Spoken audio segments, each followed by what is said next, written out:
Tonight on Actors Life Season 2. Empire star Tobias Truvillion discusses his role on Empire and his career journey. Actors Tomike Ogugua and Greene discuss image and perception in the business. And actor Carelton King gives a powerful LimeLight performance you won't forget.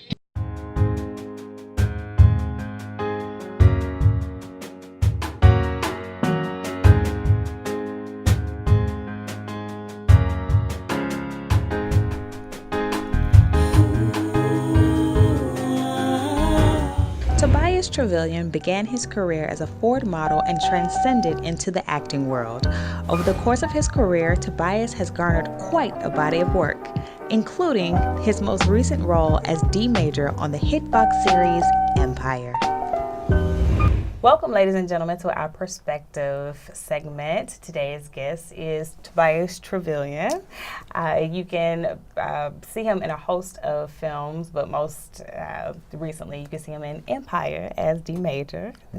Awesome. So welcome to the show, Tobias. Thank you for having me. Thank you so much for being here. First off, I know over the course of your career, you've garnered much work, great projects most actors dream about getting. Mm-hmm. And so, how long would you say it took you before you actually started taking off? Oh, man. Really taking off? Mm-hmm. Or things started to pick up, so to speak, for you? I don't know if it ever picks up. Really? I think depends on the person, the individual himself, Mm-hmm. The amount of your work ethic, how you carry yourself, what you do on a daily basis is, kind of generates that kind of energy to keep going forward. I don't know if it ever takes off. Us as artists, we're always as good as our last job, so we're always constantly looking for the next thing. And I do multiple things. I'm a photographer and filmmaker, and I teach TV production and drama in Newark, New Jersey, and all these things, among other stuff that I'm into, keep me going. So I don't know if it ever took off. I think it's more about the journey than the actual destination. I'm at Empire, but at the same time, what's next? What can I do with the platform that I have now? How can I empower more people? So it's always going to be a constant grind and constant movement and trying to figure out how to reinvent oneself and, figure out the business at the same time. I heard the interview you did on the Ed Lover show. Okay. And you were saying that for Empire, they reached out to you. Yeah. And that's an awesome thing, an awesome feeling, when the producers reach out to you for something. Yeah. It's a grind at every level. So that puts you in a different bracket. When you are considered for a role, you're in a different category, against other actors. Okay. So, how is the grind different for you now, as opposed to, in the beginning, you got to get your headshots, you're trying to get representation, you're just trying to get in a room to audition for something. But now it's people, casting directors know who you are, right? Directors know who you are, producers know who you are. Right. So it's now, how do you maintain that and trying to get to that next level? Yeah, that's a good question. Once again, like I say, that my energy doesn't change. If I'm in this new bracket of people that you say I'm in, that's great, but it's still a deep competition. There's a lot of talented brothers and sisters out there that are working and stuff, just like myself. I think the biggest thing for me now, how it's changed, is that now with my platform or people recognizing me, I'm able to empower more people along the way. So it's trying to figure out, how do I continue on my journey, but at the same time, how do I bring people along with me? From young people that want to get into the business in front of the camera, from the young people that want to be in the business behind the camera. How do I figure that out? How do I find my voice and figure out how do we attack some of the issues that we're dealing with in the country? So these are the kind of issues that I'm dealing with, while at the same time trying to continue my career and work and figure out what the next gig is going to be, how I'm going to create a new gig for myself and people around me. I'm shooting some stuff now called Corners. I have a lot of my fellow actors are going to be in the production, and I have kids that I've taught TV production and stuff, and cats that are active with me. They're going to be behind the scenes and things like that helping me. So these are the challenges that I'm facing. I think the competition of being an actor is always going to be the same. If I'm in the room with people you might not have never heard of, or if I'm in the room with people that you know well, I think it's still the same competition. It's always going to be, you know, myself is going to be the person that I'm up against. I'm not fighting anybody else. You know, my chance, you know, they say book the room is on me.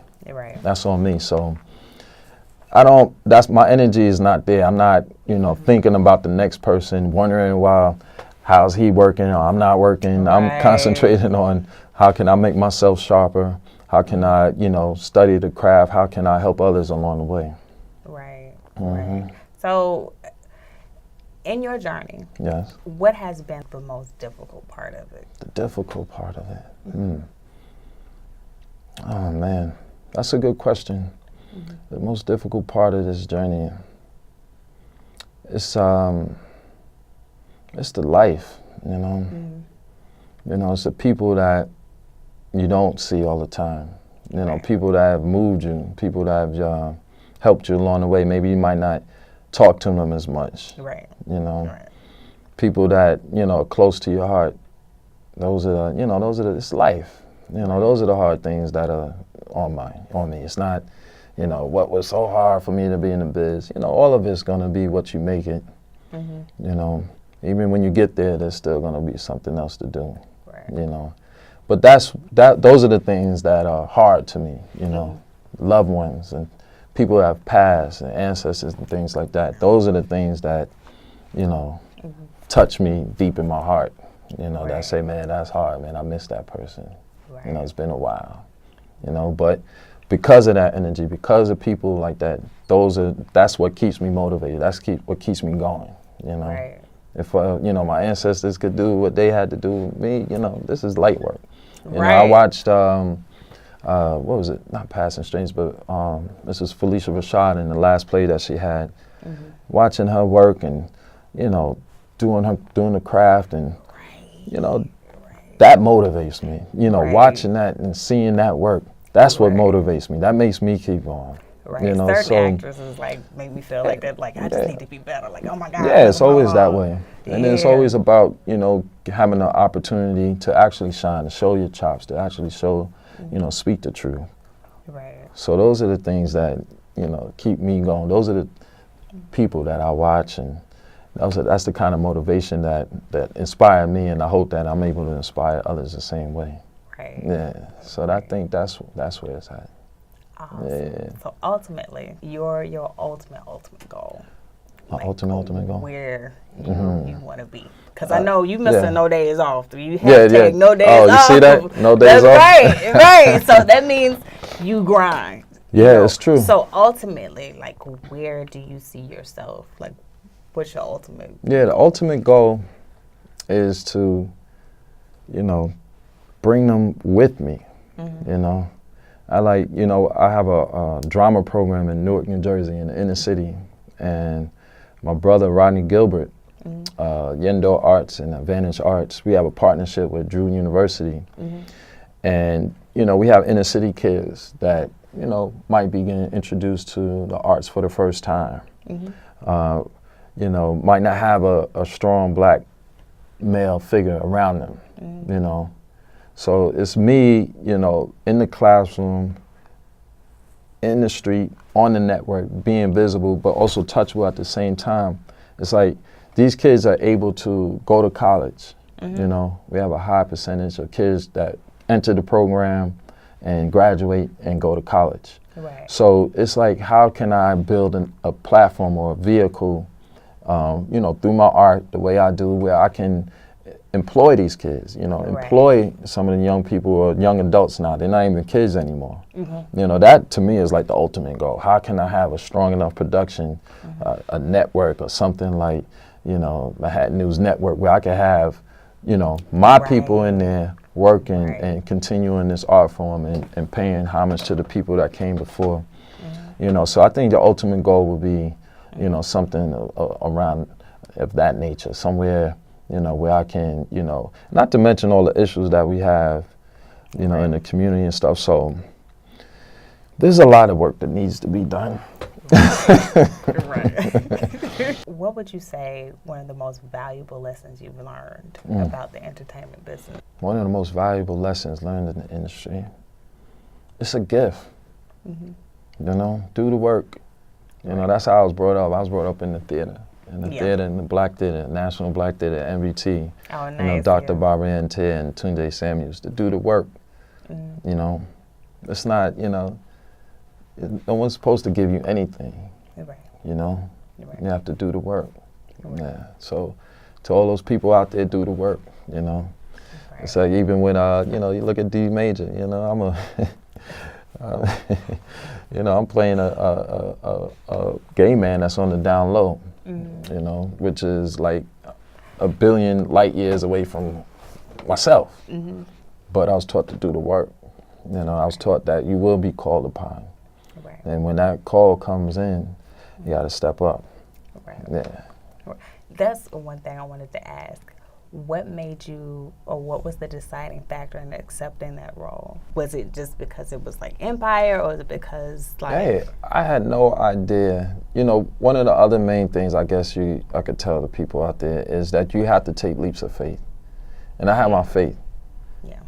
You know? Yeah. So you have to be able every so often to take these leaps. Even when I started in the business, you know, I was working a 9 to 5 and you know, I wasn't happy, you know, and it took a giant leap of faith from myself to say, you know what, I'm gonna stop doing this. I was making good money, you know, I was in the corporate world, and I said, you know, I'm gonna stop doing the work that I'm doing now, and I'm gonna pursue this art.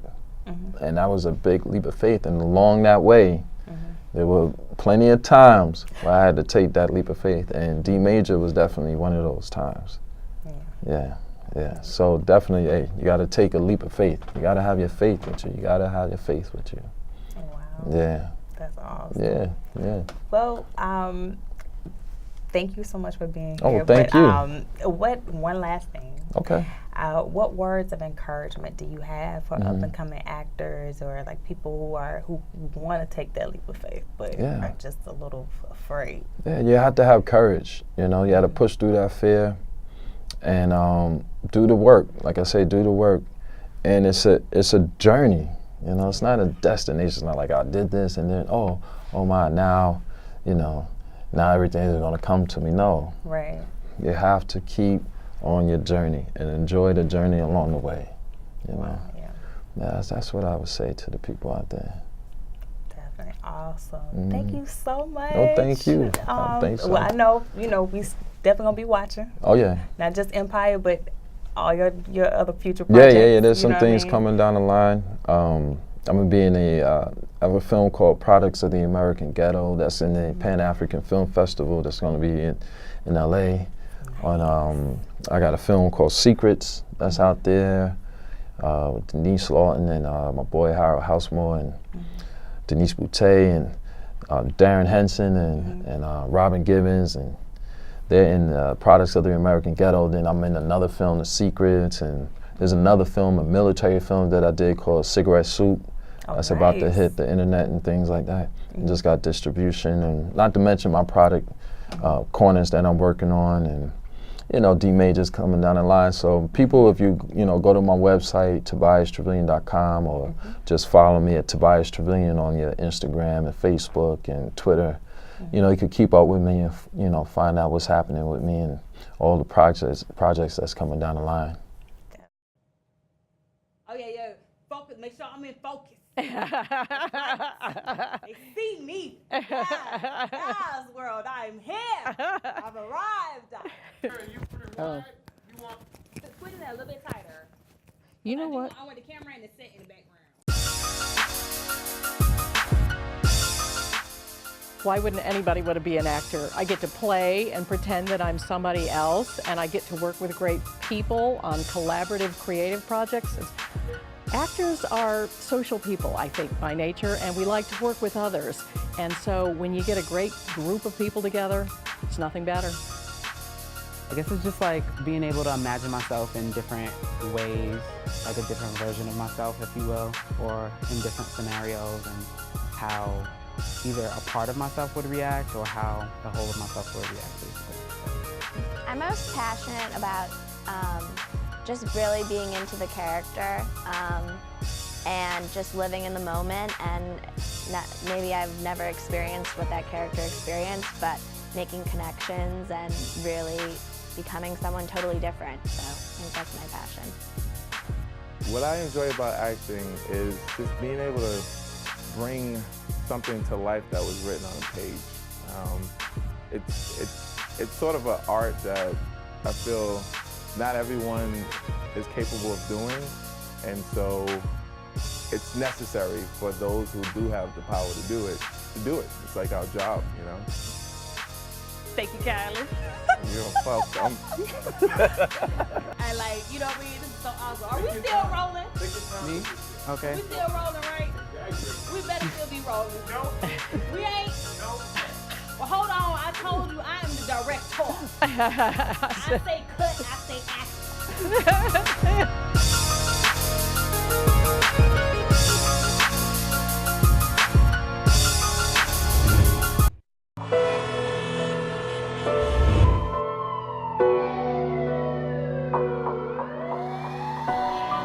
Welcome, ladies and gentlemen, to our Meeting of the Minds segment. Tonight, my guests are Tomike Ogugua and Lester Greene. Welcome, gentlemen. Thank you for having us.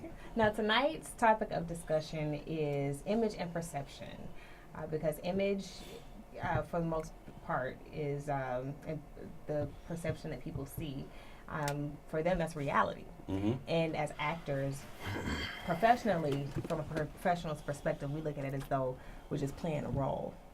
But for people who see us on screen playing those characters, they believe that that's who we are. So, like, when they see us, like, out in public, it's like they're not seeing, like, Tomike, they're not seeing Lester. They see the character that they saw on screen. Right. So, my question to you guys is, when you accept a role or you're looking at a role, like, do you ever consider what the perception of you would be, or, like, is it something that you think about after the fact, or? You have to know who you are as an artist, first and foremost. Right.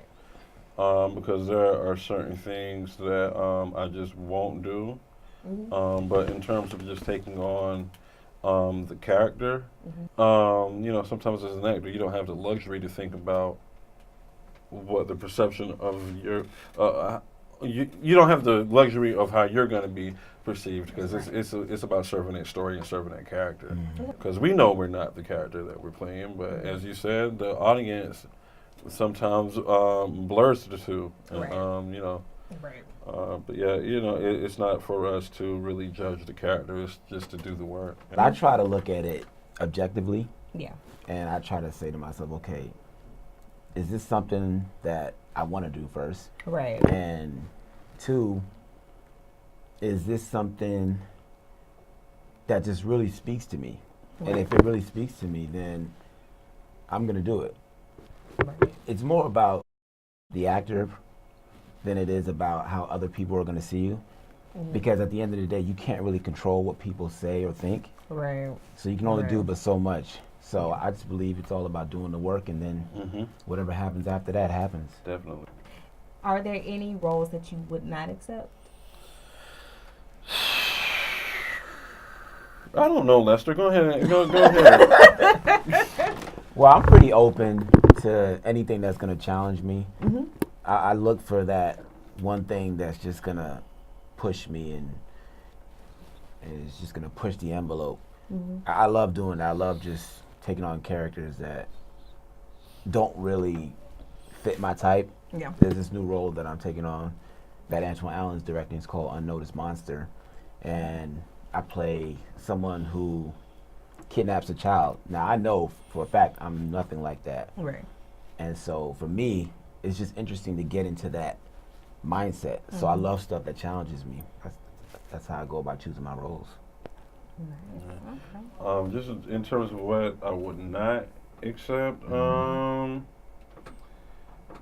I just wouldn't. you know, I wouldn't wear a dress. I think that's the only thing I probably wouldn't do. Off the top of my head, that I can just think about instantly. I just don't think it's necessary for me to wear a dress to do a role. It's just not my cup of tea.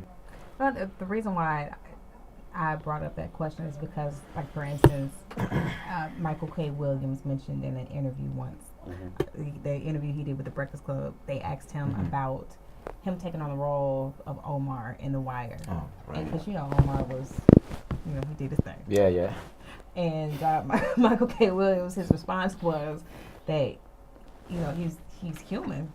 You know, he was just portraying a human being, a character. Yeah. Like, because see, that's the thing. Like, when you see, normally, when you see a straight man play a homosexual character, it's comedic.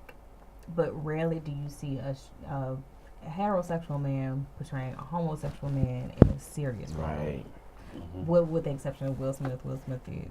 But and then that old movie. Yeah, but even with that, like, people were like, once he did that movie, like it showed his range as an actor, but at the same time, like, people were looking at him like kind of with a side eye, like, no. I wonder. Will must really really like me on the low. He on the low. I'm trying to something tell going you. on there. Yeah. You know, and that's a risk you take as an actor. You do, yeah. But you know, at the same time, I mean, career-wise, it has taken him to another level. Definitely. You know, and I wouldn't say just with that kind of role, but like even with playing like a child molester, with playing like a villain, or with playing like a really dark character. It's a risk that you take and you run into, because people like believe what they see. True. And in their minds, it's like somewhere, someplace inside of you that must be who you really are. You know, and it's not even necessarily like that's who you are or anything. Like, you know, you pull from your own experiences. We all have dark places. Of course. We all have issues. We do. So how do you solve that problem? How do you solve the problem of them not thinking that, oh, he's not like that. He's a nice guy. There's no way he could be like that. You can't really. The way I look at it is, it's just like in everyday life when people have a certain perception of you, whether it's true or not, you really can't change that perception in their mind. Sure. They're gonna believe what they want to believe anyway. Right. Even if they don't know you. Even if they don't know you. So you really can't do anything about that, but just have faith in yourself and in your ability, and just hope that your work somehow has an impact on someone else. You just said it. It's about the work. Right. It's about the work. So, to bring this, you know, to a close, what words of encouragement do you have for actors out there, or just aspiring artists who are a bit frustrated with the business? You know what? It's crazy because my Facebook inbox is like sometimes flooded with questions from either aspiring actors or actors that are working, and you know, my one thing is, like I said, never give up. Number two, learn the business. You gotta learn the business and learn who these casting directors are by name and by office. When you go into an audition, send your postcards out, thank you. Yeah. You know what I mean? All that kind of stuff. It really helps. Yeah, it does. It really helps. It does. But yeah, you just gotta shake it off, like, you know what I mean? And just when you realize, like, you maybe have not gotten the role, just keep it going. Right. Keep it going, because at the end of the day, it really is numbers game. Yeah. So you can't give up. And you gotta forge relationships and keep good people around you that are gonna support you, because there are so many snakes per se in this industry, not just acting but entertainment period. Yeah. You know, they appear friendly, but they stab you behind your back. Right. And you gotta make sure that you keep good people around you, and then when you realize someone isn't really for you, stay away. Right. I mean, it's as simple as that. Yeah. I mean, you know, just try to keep it as simple as possible so you don't invite chaos into your life. Right. Because when you have chaos in your life, it will carry over to your career. Yeah, exactly. I've seen it too many times. Yeah, so yeah. Yeah, I think I wrote a book called Getting Your Act Together. And in that book, it just talks about being professional. Right. Doing the little things, being on time. Yeah. Right? Just being on time. Showing that you respect what you do. Right. Showing people that you respect their time. Believe it or not, that goes a long way. You don't necessarily have to be the best actor in the audition room. But if you can show them that you're professional, that you care, that you're passionate about what you're doing. That you're coachable. Exactly, Right. that you're coachable.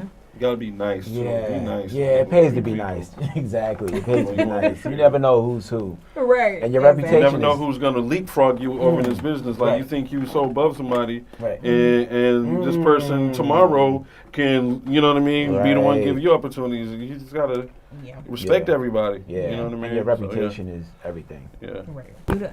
And you reminded me of something. Something, and especially like doing this show has opened my eyes to so much. Right. We're all on the same playing field. We all on the same playing field. True.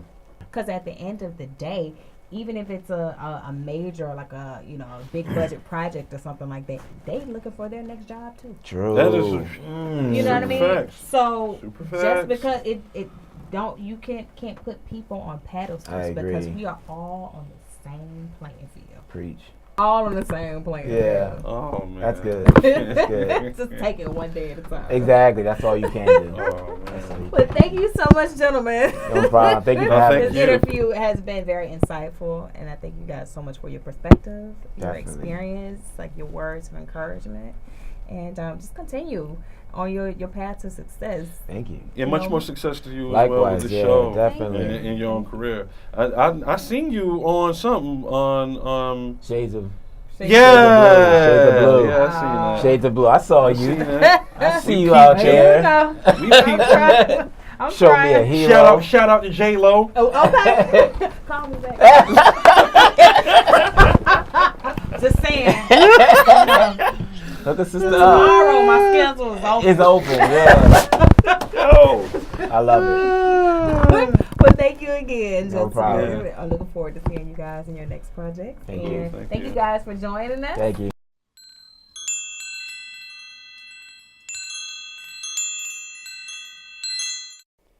Hey Jason, I see you got my video message. Now, if you're watching this, it's already too late. But for the sake of argument, let me tell you a story. So a few days ago, I get a call from Kathy. You know Kathy, right? Your wife that was fucking me behind your back? Yeah, her. Guess what this said? She says she don't want to fuck with me no more. And I'm like, really? Seriously? With all this good you was getting, all this chocolate in your mouth, and you know she never let a drop of my cream filling go to waste. So she's like, yeah, I never gave my marriage a real chance, and Andrew, I just can't do this anymore. I'm sick of how you treat me, and I'm sick of you beating on me. I need to fight for what I love. She needs to fight for what she loves. Ain't that sweet? But the thing is, I just couldn't let that happen. So I decided to find you. Now, I tried your house, and the neighbor said you moved. Then I tried your office, and the secretary said you weren't in. That's when I decided I needed to send you a message. Now, you might have noticed that you've had trouble reaching your best friend. I know that because I have his phone. See, when I couldn't find you, I found Tony instead. But it should have been you, Jason. It should have been you.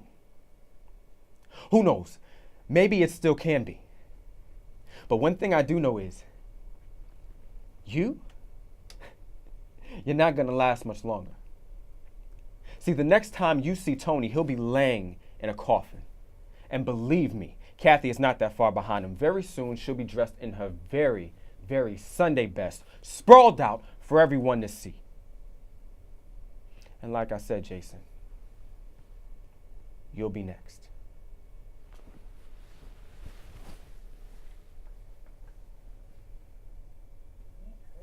On the next #ActorsLife.